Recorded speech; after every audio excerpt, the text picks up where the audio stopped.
Bonjour à tous, donc Colombe, je suis cofondatrice de Simundia, donc c'est une start-up de coaching en ligne qu'on a lancée il y a 2 ans. Donc pour me présenter rapidement, je suis psychologue de formation et ensuite j'ai travaillé au BCG.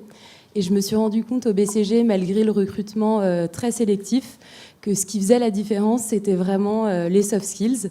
Donc la capacité à manager, la capacité à parler en public, à gérer son stress, à gérer ses émotions. Donc ça, on l'a vraiment constaté. Et que le meilleur outil pour développer les soft skills, c'est le coaching, mais que c'est en général réservé aux top managers. Donc on a créé une solution qui permet de faciliter l'accès au coaching de façon très flexible grâce à une méthodologie innovante et grâce à la technologie. Donc j'ai invité Nathalie aujourd'hui qui travaille donc à la fondation La France s'engage et on travaille ensemble du coup depuis à peu près 1 an. Exactement. Donc je suis effectivement à la fondation La France s'engage. Je viens d'un grand groupe qui s'appelle le groupe Total, qui était le partenaire en fait historique de ce grand programme qui est La France s'engage, pour sélectionner en fait des associations qui répondent à des enjeux de notre monde actuel avec une solution innovante. Et donc ça peut intervenir dans des tas de thématiques comme la lutte contre le chômage, l'éducation, la réinsertion, la formation professionnelle, la santé, le handicap, l'environnement. Bref, on ne manque pas d'enjeux. Et donc, on sélectionne des lauréats. On en sélectionne 10 aujourd'hui par an. Et on les aide en fait à agrandir, à essaimer sur tout le territoire français pour qu'il y ait le maximum de gens qui aient accès à ces solutions innovantes. Et c'est des structures du coup assez variées. Donc, ça peut être entre 2 personnes jusqu'à plus d'une centaine de personnes. Complètement. On a en fait un panel de lauréats qui est effectivement qui va de la toute petite structure qui vient de se former avec 2 fondateurs jusqu'à plus de 100 personnes. Et donc on a des maturités très différentes, des groupes et des structures très différentes, donc des besoins et des enjeux très différents. Or, on a le même objectif, c'est les aider sur 3 ans, les accompagner sur 3 ans, pour qu'ils grandissent et pour que, une fois de plus, ils soient présents sur le maximum de territoires en France. Donc toi, Nathalie, tu es directrice de l'accompagnement au sein de la Fondation La France s'engage. Et du coup, comment est-ce que tu as conçu ton parcours d'accompagnement pour répondre au mieux aux besoins de ces structures qui sont très variées, qui sont souvent dans des environnements assez mouvants, changeants? Comment est-ce que tu t'y es prise? Alors, j'ai la chance en fait d'avoir été depuis le démarrage de ce programme, depuis 2014. Donc, je connaissais les 93 lauréats avant la création de la Fondation. Et c'est avec eux, en fait, que j'ai imaginé ce parcours d'accompagnement. Et donc, je les ai interrogés, je les ai interviewés pour savoir de quoi ils avaient manqué dans la première formule de La France s'engage. Et ce à quoi ils aspiraient, ce à quoi ils auraient voulu avoir accès pendant leurs années d'accompagnement. Donc on a co-construit, ça c'est la grande formule, mais c'est vrai que c'est quand même le meilleur moyen d'avoir quelque chose qui réponde aux besoins et qui couvre les besoins de ces lauréats.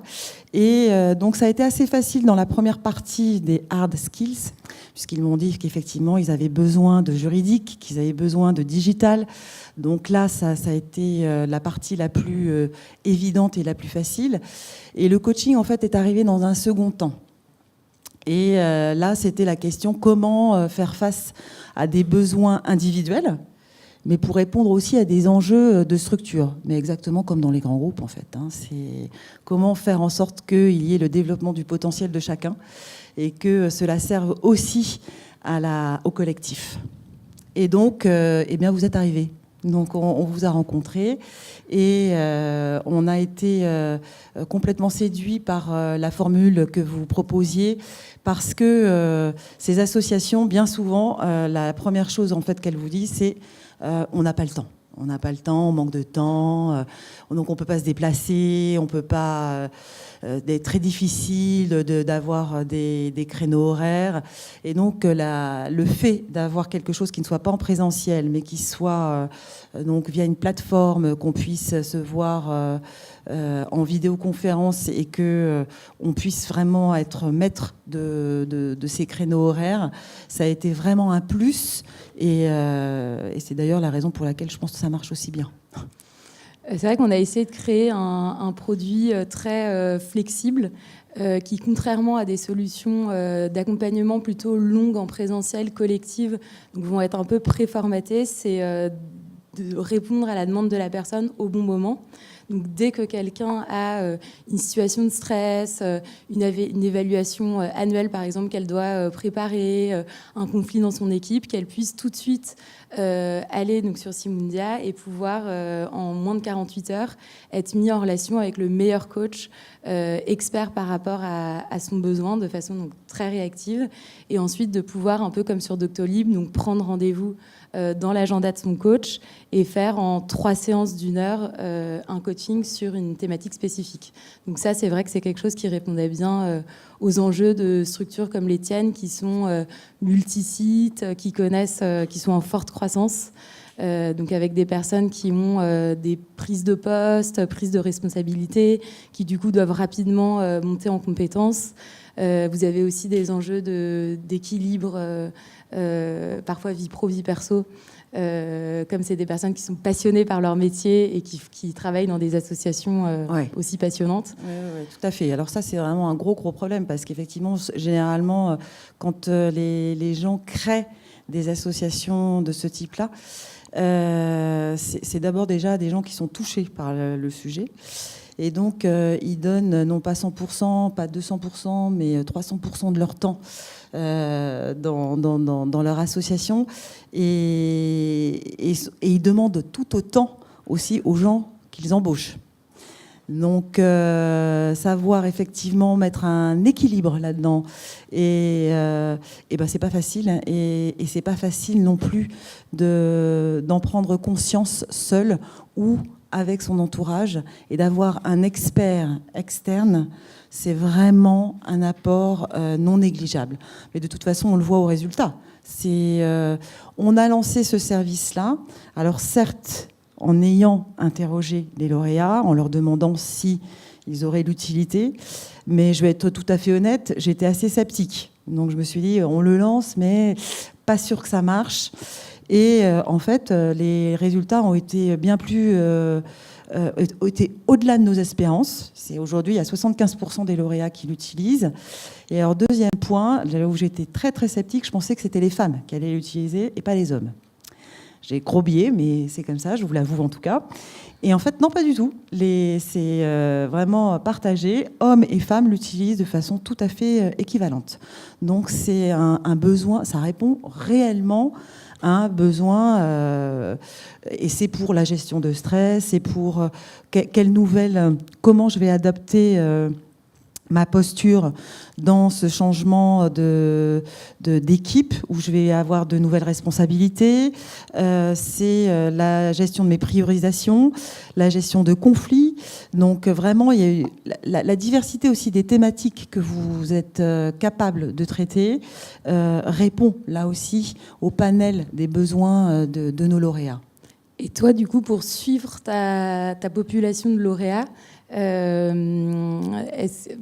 du coup, tu avais accès à un dashboard oui, que vous nous mettez effectivement, voilà. Que vous nous avez mis en place. Et ça, c'est un outil, c'est l'outil de pilotage classique qu'on a tous pour voir effectivement si ça fonctionne et quand ça fonctionne pas, pourquoi. Et effectivement, le dashboard me permet de voir qui l'utilise, qui ne l'utilise pas et pourquoi. Et d'avoir les thématiques aussi utilisées, quels sont les points importants. Et il y a évidemment aussi un espace commentaire de la part de nos lauréats. Plus, nous, on les voit quand même très régulièrement et donc on leur pose des questions aussi plus en face à face sur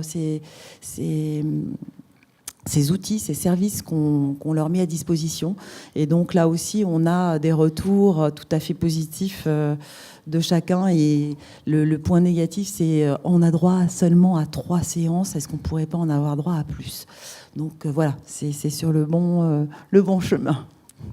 Super. Et du coup, ça t'a permis de bien appréhender donc, les problématiques que peuvent rencontrer ta population de façon un peu plus fine que juste se dire oui, on pense que telle association peut avoir tel sujet, ou le fait d'avoir des remontées en direct, du coup, ça peut vous permettre de désamorcer certains sujets, de les suivre, de créer du lien. Oui, tout à fait. Il y a vraiment des points importants et je dirais même déminer des problèmes aussi, parce que ce sont encore une fois des petites structures. Hein. C'est pas des grands groupes avec une armada de RH, une armada de marketing, donc ils sont peu nombreux. Et ils ont besoin de gens externes pour être le plus efficace et quelquefois désamorcer des problèmes en interne ou des problèmes individuels. Et nous, ça nous permet d'avoir un accompagnement beaucoup plus en ligne avec ce dont ils ont besoin. D'accord. Et du coup, donc avec des retours ici qu'on peut voir avec un impact du coup sur leur performance, leur engagement et leur bien-être, qui sont du coup pour Fondation La France Engage des enjeux essentiels que vous pouviez adresser du coup de façon... Oui, encore une fois, ça a été vraiment au-delà de nos espérances, parce que vraiment on pensait que ce serait un nice to have, mais pas forcément crucial. Mais si, c'est vraiment crucial, et eux nous le disent. J'avais amené mes petits papiers parce que je voulais être vraiment fidèle à ce qu'ils me disent, hein. Ils m'ont envoyé des retours, et ils me disent vraiment que certes, d'être accompagnés, ça leur permet pas d'être le manager, le top manager de l'année, mais ça leur donne de vraies clés, de l'éclairage sur ce qui marche et ce qui ne marche pas dans leurs équipes et dans leur type de management, et ça leur donne des pistes d'évolution, d'amélioration, et qui sont vraiment importantes pour eux. Donc c'est vraiment crucial. Je pense que les soft skills, c'est vraiment quelque chose que l'on, un petit peu comme la méditation d'aujourd'hui dont on a parlé tout à l'heure, c'est quelque chose dont un nice to have, et aujourd'hui c'est vraiment une clé importante qui peut considérablement améliorer le fonctionnement des structures et améliorer leur performance. Ça, c'est clair. Et un autre des gros enjeux, c'est d'abord la prise de conscience aussi de l'importance des soft skills. Mais nous, en tant que RH, souvent on est souvent sensibilisé à ces enjeux, mais il y a aussi c'est très important aussi de faire de l'éducation concernant l'importance des soft skills, que nous on fait un peu avec des conférences live mensuelles. Est-ce que toi, du coup, tu as eu besoin de faire aussi un peu cette éducation au début auprès des structures pour leur rappeler la nécessité de... Là où j'ai été étonnée, c'est que je pensais que j'aurais beaucoup plus à le faire qu'on l'a fait en réel, parce qu'ils sont allés l'utiliser de façon vraiment naturelle. Et il y a une chose aussi qui est importante et que tu as dite dans l'introduction, c'est que ce type de service est offert souvent aux top managers des grands groupes. Et en fait, c'est vraiment aussi un moyen de valoriser chacun d'une équipe, qui est pris vraiment dans toute sa complexité et dans tout son potentiel aussi, et que c'est le développement de son potentiel qui va permettre le développement de l'équipe et du collectif. Et ça, dans les petites structures, c'est un atout très important. Et je pense que dans les grandes structures aussi, c'est vraiment être valorisé et reconnu pour ses talents et ses compétences. Merci beaucoup. Merci à vous. Merci à tous.